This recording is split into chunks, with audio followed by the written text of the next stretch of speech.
दूसरे लोग यूँ कहते हैं कि वसुदेव और देवकी के पूर्व जन्म में सुतपा और पृथ्वी के रूप में आपसे यही वरदान प्राप्त किया था, इसलिए आप अजन्मा होते हुए भी जगत के कल्याण और दैत्यों के नाश के लिए उनके पुत्र बने हैं।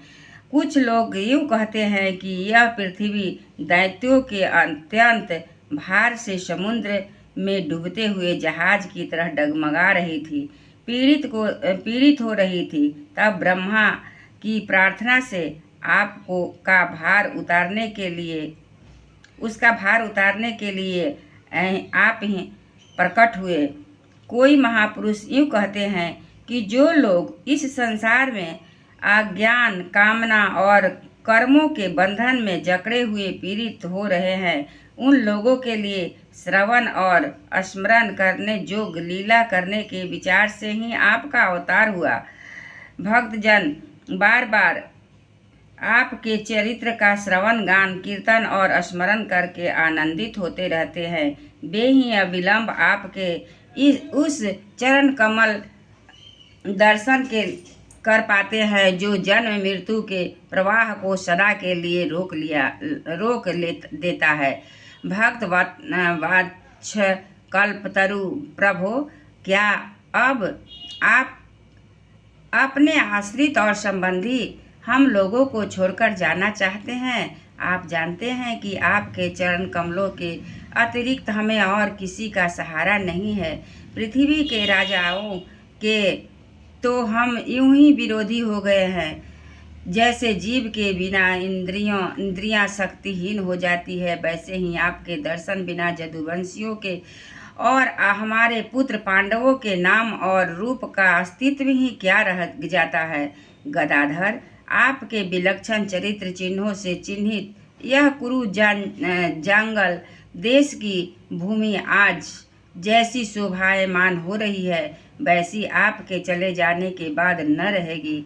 आपकी दृष्टि के प्रभाव से ही यह देश पकी हुई फसल और लता वृक्षों से समृद्ध हो रहा है। ये वन, पर्वत, नदी और समुद्र सभी आपकी दृष्टि से ही वृद्धि को प्राप्त हो रहे हैं। आप विश्व के स्वामी हैं, विश्व के आत्मा हैं और विश्व रूप है। जदुवंशियों और पांडवों में मेरी बड़ी ममता हो गई है। यदि आप कृपा करके स्वजनों के साथ जुड़े हुए इस स्नेह की दृष्टि फांसी को काट दीजिए। श्री कृष्ण जैसे गंगा की अखंड धारा समुद्र से गिरती रहती है, वैसे ही मेरी बुद्धि किसी दूसरी ओर न जाकर आपसे ही निरंतर प्रेम करती रहे। श्री कृष्ण अर्जुन के प्यारे सखा जदुवंश शिरोमणि, आप पृथ्वी के भार रूप राजवेशधारी दैत्य को जलाने के लिए अग्नि रूप हैं। आपकी शक्ति अनंत है। गोविंद, आपका यह अवतार गौ, ब्राह्मण और देवताओं का दुख मिटाने के लिए ही है। जोगेश्वर, चराचर के गुरु भगवान, मैं आपको नमस्कार करती हूँ। सूत जी कहते हैं कि इस प्रकार कुंती के बड़े मधुर शब्दों में भगवान की अधिकांश लीलाओं का वर्णन किया। यह सब सुनकर भगवान श्री कृष्ण अपनी माया से उसे मोहित करते हुए वे से मंद मंद मुस्कुराने लगे। उन्होंने कुंती से कह दिया, अच्छा ठीक है, और रथ के स्थान से वे हस्तिनापुर लौट आए। वहाँ कुंती और सुभद्रा आदि देवियों से विदा लेकर जब वे जाने लगे, तब राजा युधिष्ठिर ने बड़े प्रेम से उन्हें रोक लिया। राजा युधिष्ठिर को अपने भाई बंधुओं के मारे जाने का बड़ा शोक रहा था।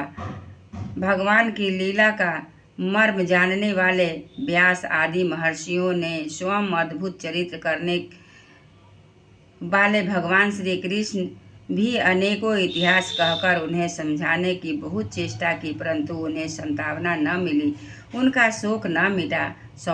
सौनकादि ऋषियों, धर्म पुत्र राजा युधिष्ठिर को अपने स्वजनों के वध से बड़ी चिंता हुई। वे अविवेक युक्त चित्त से स्नेह और मोह के वश में होकर कहने लगे, भला मुझ दुरात्मा के हृदय में बद्धमूल हुए इस अज्ञान को जो देखो, मैंने सियार कुत्तों के आहार इस अनात्मा शरीर के लिए अनेक छौनी सेना का नाश कर डाला। मैंने बालक, ब्राह्मण, संबंधी, मित्र, चाचा, ताऊ, भाई, बंधु और गुरुजनों से द्रोह किया है। करोड़ों बार 100 से में भी नरक से मेरा छुटकारा नहीं हो सकता। यद्यपि शास्त्र का वचन है कि राजा यदि प्रजा का पालन करने के लिए धर्म युद्ध में शत्रुओं को मारे तो उसे पाप नहीं लगता, फिर भी इससे मुझे संतोष नहीं होता।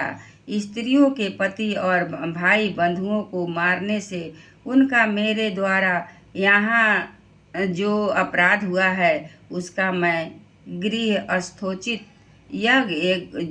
यागादि के द्वारा मार्जन करने में समर्थ नहीं हूँ। जैसे कीचड़ से गंदला जल स्वच्छ नहीं किया जा सकता, मदिरा से मदिरा की अपवित्रता नहीं मिटाई जा सकती, वैसे ही बहुत से हिंसा बहुल जगों के द्वारा एक भी प्राणी की हत्या का प्रायश्चित नहीं किया जा सकता है।